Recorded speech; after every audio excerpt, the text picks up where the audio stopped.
Valentine's week, and nothing says Valentine's Day like Bruce Wayne shackled to a bed. And with that said, welcome to the Arkham Sessions. My name is Brian Ward. And I'm Dr. Andrea Letamendi. This is the Arkham Sessions. It's the only show on the web where you can get an analysis of Batman the Animated Series from a real clinical psychologist. And a total geek. That's right. So we're going to jump into the episode, but before we do that, we want to take care of some behind-the-scenes business. Drea, you were recently on a podcast alone, but then I joined you for another podcast last week. Let's talk a little bit about those. Sure. A couple weeks ago, I was on Coffee with Kenobi. This is a podcast that is basically all things Star Wars, and so it was a fantastic time. We talked about actually the psychology of Darth Vader, along with some other villains. And we talked a bit about this show, the Arkham Sessions, and about the psychology of Batman and some of the Gotham City villains. So, as well as Batman, you are a gigantic Star Wars nerd. Any chance I can talk about Star Wars, I will take it. You can find that podcast on coffeewithkenobi.com. And we appeared together over at Fanboy Comics on the Previews Party podcast.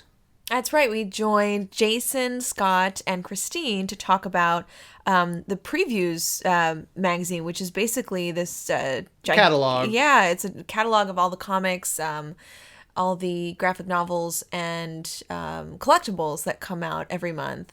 And so they have a monthly podcast where they talk all about these upcoming comic collectibles and comic books, and it was a blast. We talked a lot about Batman and the upcoming Batman comics, and then had a good time talking about the show. Those guys over there are fantastic, so go check them out at fanboycomics.net and look for Previews Party. So let's jump right into it. Episode 8, The Forgotten. This one aired October 8th, 1992. It was actually the 23rd in the air date order. It's number 8 in the production order, and we've been going in the production order. It was written by Richard Mueller, Jules Dennis, and Sean Catherine Derrick, and it was directed by Boyd Kirkland. This is the one where we get to meet Boss Biggest, a one-off villain for this episode. It's the Cool Hand Luke of Batman the Animated Series. I don't know what that means, but I do know that this happens to be another really fantastic episode that does go into the psychology of memory loss. We open up Bruce Wayne. He's actually messing with me now. He's sort of messing with my theory a little bit. He's at a soup kitchen helping out, and we learned that I can't prove it, but I'm positive people are disappearing. Mm-hmm. And we don't know why. And it's a pretty common trope. The homeless people that went missing, but only a couple of people ever really noticed. But this bothers Bruce. So he actually goes undercover, dons a disguise, white hair, a fake 5 o'clock shadow. He clearly puts a lot of time and effort into his disguise. I'm impressed, though, if it really actually fools anybody, because I've used stage makeup. And it's not all that realistic up close. Well, he seems to fool the homeless folks that he runs into as he patrols the streets. He gets into his car. He finds sort of the local areas. His Studebaker. He takes the Studebaker. Yeah. And he goes to the local areas where he knows there will be these homeless folks. And vagrants, vagabonds. Correct. And as expected, something happens. He's down on the Bowery, and he's approached by 2 men who offer him, "Hey, buddy, you looking for a job?" "Maybe." "What kind of job?" "Oh, you'll like it. It's long-term employment." I thought they were going to proposition him for something else. Yeah, and then they pick a fight. It's kind of a weak fight, but they pick a fight. And in an odd moment of Bruce not really being aware of his surroundings, he is hit upside the back of his head and is knocked unconscious. I want to say he let that happen. I'm not sure he let them hit him upside the back of the head. I don't know that Bruce Wayne would be left so vulnerable. I think that he, maybe on some level, He was knew- pretty cocky though. During the fight, he like never even takes his hands out of his coat pockets. So it is uncharacteristic of Bruce. But he does get knocked unconscious. Wakes up somewhere, he has no idea. shackled to a bed. Shackled to a bed. He doesn't know where he is, but most importantly, So, what's your name, pal? I don't know. he doesn't know who he is. Now, Drea, let's talk a little bit about amnesia. Well, amnesia is a very real thing. Most folks have probably heard of anterograde amnesia and retrograde amnesia. Anterograde amnesia is essentially the inability to form new memories. That's not really what Bruce has here, because we can see that he seems to be functioning quite well, at this labor camp. Is this the memento Yeah. amnesia? Yeah, the guy that tattoos himself with Yeah. reminders. Yeah, that's actually a real thing. Retrograde amnesia is the inability to remember events, situations, parts of the self prior to the event that caused the amnesia. What Bruce had was this blow to the head. So he could be suffering from traumatic brain injury, and that could be causing his amnesia. So just to kind of clarify, traumatic brain injury is, as it sounds, an injury that's caused by a blow to the head. And that can actually cause bruising and injury to your brain. And that is what could be responsible for his amnesia. And we would consider him to be suffering from retrograde amnesia because he can't remember anything about himself. I would find, just generally speaking, this scenario for Bruce to be hit over the head and to have memory loss, that's actually pretty common. The kind of amnesia he has, though, that's what's really rare. The way that he's presenting with this, what we call global amnesia or transient global amnesia, in the sense that he has no idea who he is, where he is, when in time it is. Like, he's basically lost all orientation. That's incredibly rare. And that's the part of this that, although not totally fictional, I mean, this has happened to some people, it is a rarer form of amnesia. So he doesn't know where he is, and it turns out that he is, for lack of a better word, he's part of a chain gang. It's not official. He's not in prison. He wasn't arrested. He was actually abducted and taken to this, I guess it's an ore mine of sorts. The bad guy of the episode, Boss Biggest. Why aren't these lowlifes working? A gigantic Boss Hog-esque character, constantly eating. Yeah, I mean, he's not really menacing. He just seems bossy, and clearly he's willing to torture these guys because he has this method to sort of keep them in line. But he doesn't have, of course, he doesn't have, great intelligence. He doesn't have weapons. He doesn't have any kind of, He's the standard kind of Yeah. boss character, the that you would find in a prison film where you've got, you've got that character that he's mean. You bums better start busting butt, He's trying to break the will of everybody in the camp. or you'll all end up like him. And really, it's just for his own good. He wants more of the ore. He wants to be rich, and he's using these guys, and he's willing to use them as examples for the others if need be. Generally, just not a good guy. And we constantly see him eating throughout the show, and we constantly then see or hear him eating throughout the show. And it turns out that George Murdoch was actually eating during the record sessions. And those sound effects are all exactly what we're hearing when Boss Biggest is eating his turkey legs and whatever. gross. Right. I will say that as a redhead myself, Oh, here we go. It is a very small percentage of the global population are redheads. We now know where they all are. They're all either in Gotham City as villains, or they're in this work camp. There are a lot of gingers in this place, and most of them are either bad guys, as we've grown accustomed to in Batman the Animated Series, or they're weaklings who, when during brawls are taking place, there is literally a shot that cuts away to two redheads standing next to each other, not doing anything. Like, they are terrified of the fight that's going on, and the two gingers are over there literally watching mouths agape. Like, it is embarrassing to be a redhead on Batman the Animated Series. And there is that one, well, because Bruce Wayne befriends two guys. Right. One of them is a smart alecky ginger. Hey, don't mind him. Every chain gang has a comedian. He's the mouthy one. Right, and he's sort of wafy and, Yeah.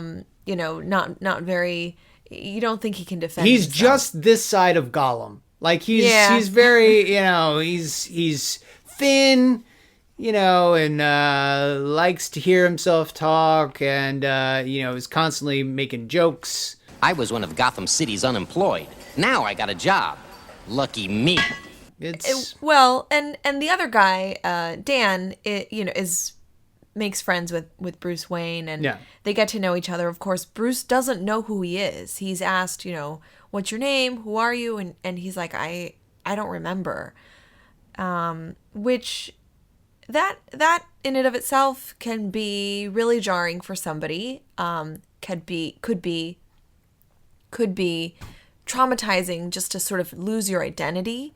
And so when he realizes that, there's this moment of confusion, and I think that he's pretty resilient, because he, over the period of how long do you think they're in this camp? I mean, they're there for at least a couple of days. He is, yeah. I mean, they've been there longer. Yeah, but he's there for less than a week. This takes place over just a couple of days. Maybe Alfred 3 days. notices that he's gone. That's odd. Only vampires loathe daylight more than Batman. And immediately jumps into action to find Master Bruce. Right. So in that period of time, he bounces back in the sense that he participates in the labor. He's working. He's befriending people. He's, I guess what I'm getting at here is that even though he has this serious amnesia, he still has other abilities intact. So emotional, personality, somatic, there are no somatic symptoms that are co-occurring with his amnesia. There are no motor problems. There are no physical problems. That's why I said this is actually very rare. In this case, incredibly rare that he has this severe amnesia and doesn't have any other deficits going on. Yeah, because he even, when they do get into the fight, where Dan is fighting a number of the guards, Bruce jumps in to help, and he is in full Batman form. I mean, he and Dan are holding off this whole group of guys. Hey, you really cleaned that clocks. You did pretty good yourself.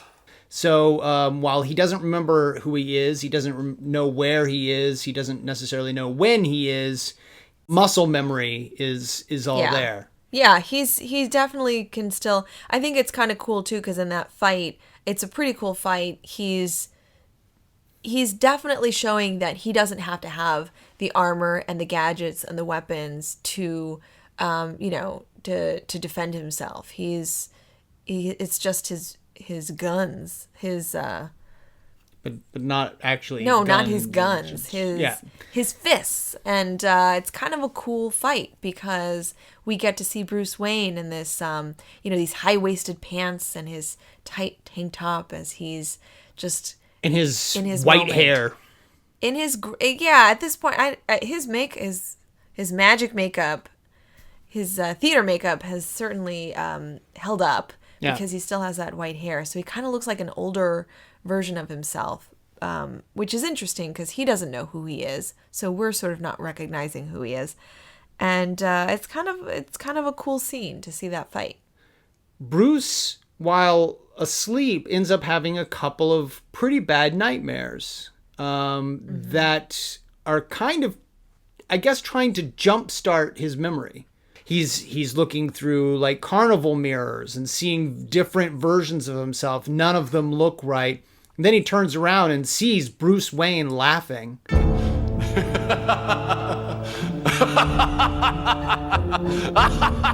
And he walks over to the mirror to look at Bruce Wayne, and suddenly the Joker's hands come crashing through the mirror and grab Bruce and pull him through, and they go falling together down toward the city of Gotham, and that's when Bruce wakes up. I mean, he is learning who he is through these nightmares. And it's interesting that he chose the Joker to dream about as well. Well, he didn't choose the Joker to dream about. His mind chose the Joker to dream about.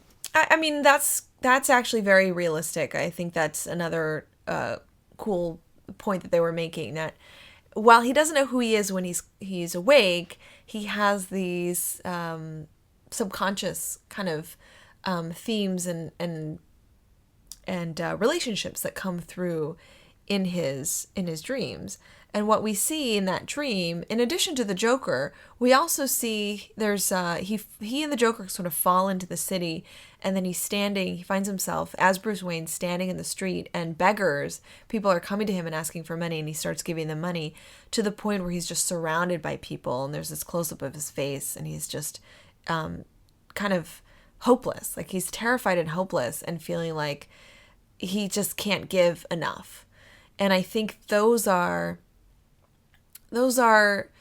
dreams lay down this, the foundation of what his core worries and fears are in regards to his memory.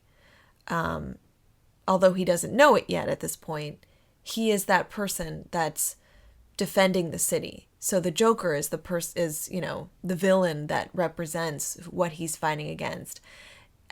At the same time as Bruce Wayne, he's ostensibly this philanthropist that is also trying to help the city. In the beginning of the episode, he's peeling potatoes with the manager of that soup kitchen. So he sees himself as someone who is trying to give back to the city and wants to help other people, wants others to have opportunities that he has. But that dream tells us that he was failing at that. In the second dream, Bruce actually sees an image of himself as Batman, and then it dissolves into Bruce, and we know that Bruce now knows exactly who he is. They're in the boxes, in the hot boxes. Right. Well, this as punishment, Boss Biggest puts these guys into these very small metal boxes and locks them in there out in the sun. And it's which we've seen in a lot of prison movies. They put them in the box. Well, it's solitary confinement. Yeah. Right. Except in this case, it's out in the sun, and there's almost this idea that if you're in that box too long, you could die of what? Of heat stroke, dehydration, whatnot. Yeah. So they're in. He and his buddy Dan are both being hotboxed, and I think it's Dan that says, tell me about your family, or something about his family. And the word family triggers Bruce to remember. He suddenly can recall his parents and who he is and what his mission is. And it all comes back to him.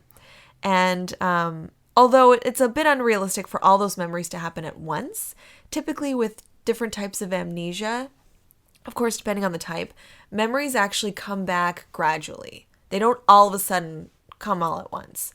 They happen gradually. And interestingly, for some treatments for people who have amnesia, one of the recommendations for family members is to show them things that are familiar to them. for example, show them photographs of their family members, show them photographs of themselves, show them their favorite things, their favorite clothing, foods, try to trigger those memories. And you do it by gradually introducing them to different things that they were familiar with, usually in their home. And so, you remember regarding Henry? Yes. Ritz. What? Ritz. Was that the thing that helped him remember? Yes. Well, I can't remember. I can't remember that movie, but You're about to bring up regarding Henry, but you don't remember Ritz. But what I do remember about that movie is that what the family needed to do was introduce Harrison Ford, or at least his character, Henry. What the family had to do was introduce him to things that could trigger his memory, things that he was familiar with. So it was, although it's unrealistic that all of Bruce Wayne's memories come back all at once, it is true that usually something, a word or Ritz crackers can help you remember. So how long do you think he was out for? Because we don't really have a good sense of that. A couple hours. Yeah, and I ask because the amount of time that you might have lost consciousness has a huge impact on the kind of amnesia you might have, as well as how you're going to recover from it, and whether the effects are going to be permanent or temporary. Really? Yeah, so let's just say he was out for a couple of hours. He would be more likely to have some kind of amnesia. But frankly, as I said before, he would also have a slew of other symptoms following this head injury, following this traumatic brain injury. That could include, in addition to memory problems, cognitive problems, personality issues, somatic, physical issues, as well as motor issues. So a bunch of other things that we're not seeing him experience. So again, this is kind of a fictional version of retrograde amnesia and total what we call global amnesia, because he doesn't remember a single thing. But he is forming new memories. He is able to lay down new memories. So he does seem to have some, memory functions intact. So one thing that if you follow us on Twitter at Arkham Sessions, or if you follow us on Facebook, we asked fans to submit their own questions about the show, to watch the show in advance, submit their own questions for Drea. And we got one. We got a couple of them, actually. So Jason wrote in with a couple of good questions. We talked about a couple of them already, but he's got one here. In this episode, we see a much more caring Bruce Wayne trying to help the poor and disenfranchised. Does this poke any holes in Brian's theory about Bruce's Batman? About Bruce and Batman. Yeah, it does, because as we talked about, he's clearly wanting to help this community. So just to set the record straight, if you've listened to previous episodes, Jason is asking about an ongoing joke that you and I have had, where I believe that Bruce Wayne suffers from antisocial personality disorder, and you say that he does not. Well, not yet. Not yet. Not given the information that we have. Right. So clearly we see that Bruce is helping in the soup kitchen. He is helping, he's got these dream sequences where he doesn't feel like he can help enough. We even see him shed a tear in one of them. He is helping out the people in this sort of chain gang environment, even when he doesn't know that he's Batman. So does this entire episode just throw that hypothesis out the window?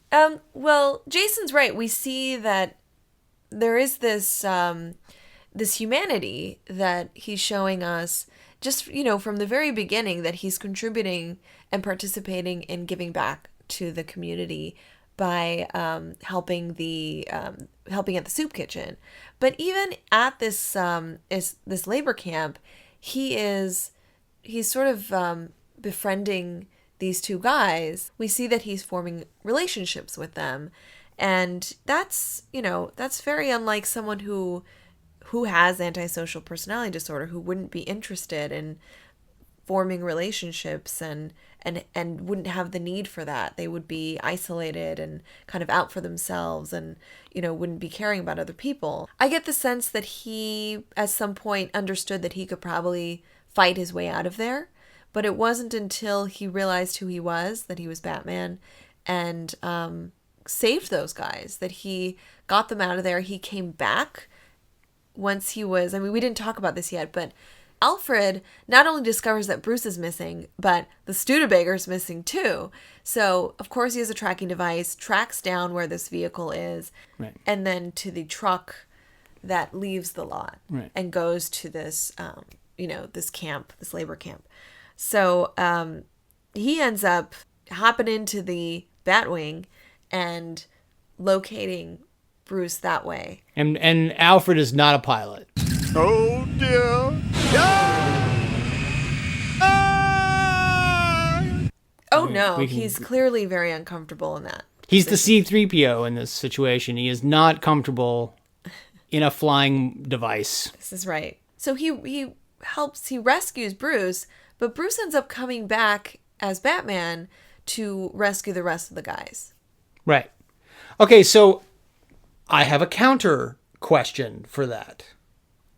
We know that personality disorders in general aren't necessarily genetic. It's not necessarily something that you're born with. You can acquire them. You have said that certain events could lead to personality disorders. Correct? Well, nothing is entirely genetic and nothing is entirely environmental. So if Bruce Wayne has this global amnesia, is it possible that his personality disorder can disappear with that as well?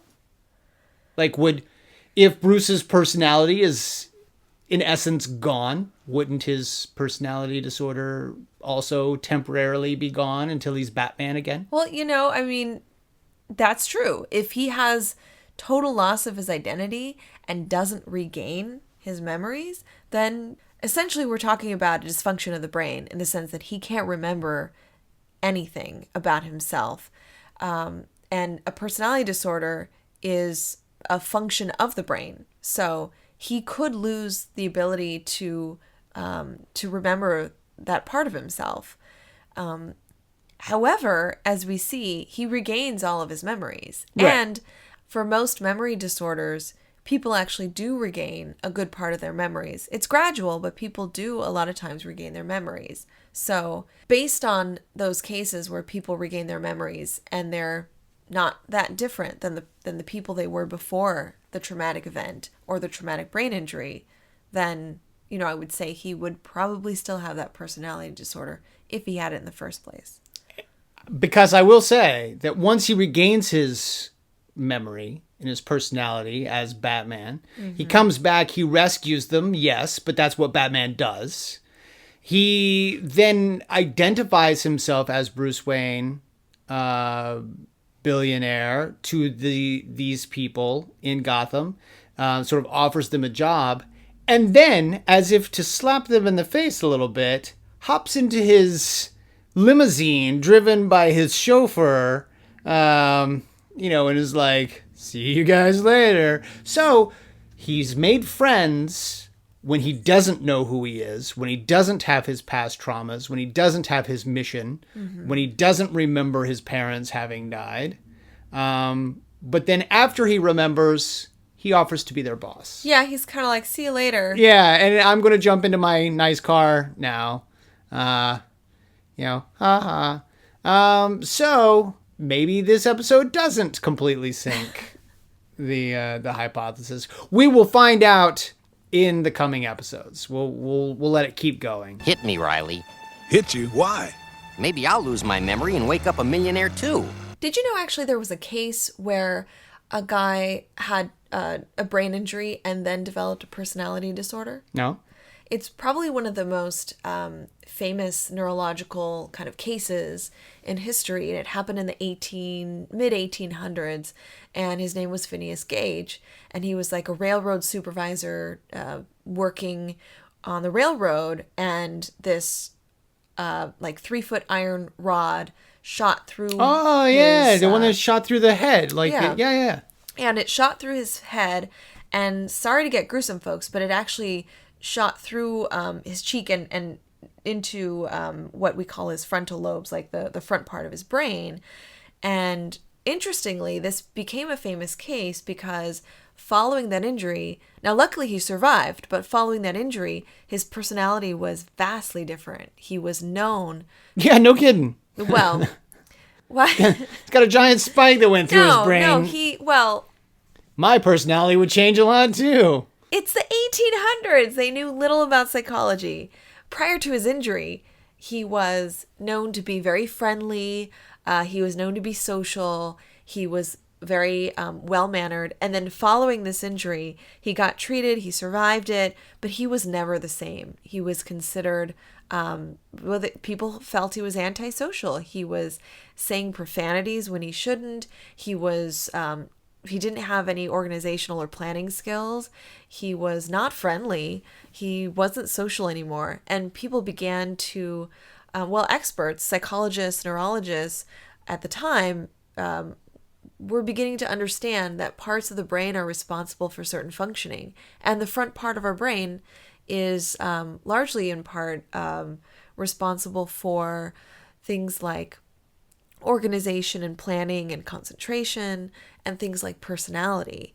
So when you say that Bruce's personality could have been changed actually by this blow to the head, that's actually pretty realistic. He may have had some long-term brain injuries that would have caused his personality to be different. But I'm remembering where he was hit in the head. And wasn't it in the back of the head? It was in the back of the head. Yeah. So we're less likely to see personality change, and we're more likely to see actually issues with vision, coordination, balance, perhaps depending on the side, motor issues. So yeah, there's not a lot known based on just sort of seeing him get hit, but I would actually counter your argument and say, based on where he was hit in the head, I would say he would not have personality changes. Yeah, but you would also say that based on where he was hit in the head, he wouldn't lose his entire life worth of memory either. No, it's not likely to cause memory loss the way that it did. So thank you, Jason, for your question. If you have a question about upcoming episodes, if you can get a chance to watch them either on DVD or YouTube or other places that we don't want to know anything about, check out the episodes before we get a chance to cover them. Hit us up on Facebook. We are the Arkham Sessions. Or you can hit us up on Twitter, also at Arkham Sessions. And ask your questions. We will be happy to address them on the show going forward. By the way, as you had a real life example, I don't really have a real life example this week of, homeless people being abducted and taken out to chain gangs. But I will say that last year in Detroit, the ACLU actually requested that the Detroit Police Department stop abducting homeless people and driving them outside the city. What? Yes. They apparently, I think it was like in April of last year, the Detroit police were known to forcibly take homeless folks, throw them into vans, drive them outside the city limits to other neighboring cities and communities and drop them off there. Now that doesn't sound like a very productive social program. No, it's not really going to help all that much. No. Okay, so that's episode 8, The Forgotten. Join us next week when we'll take a look at one of our old friends, the Joker, in episode 9, Be a Clown.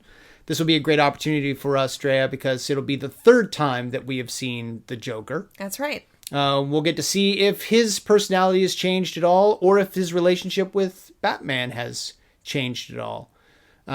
So that's next week. If you were listening to us on iTunes, please give us a rating, drop us a review. Find us on Twitter at Arkham Sessions. Find us on Facebook, the Arkham Sessions. Drop us a line. Let us know what you think of the show. We listen to feedback. We always want to make sure everything is awesome for you guys. So let us know what you think.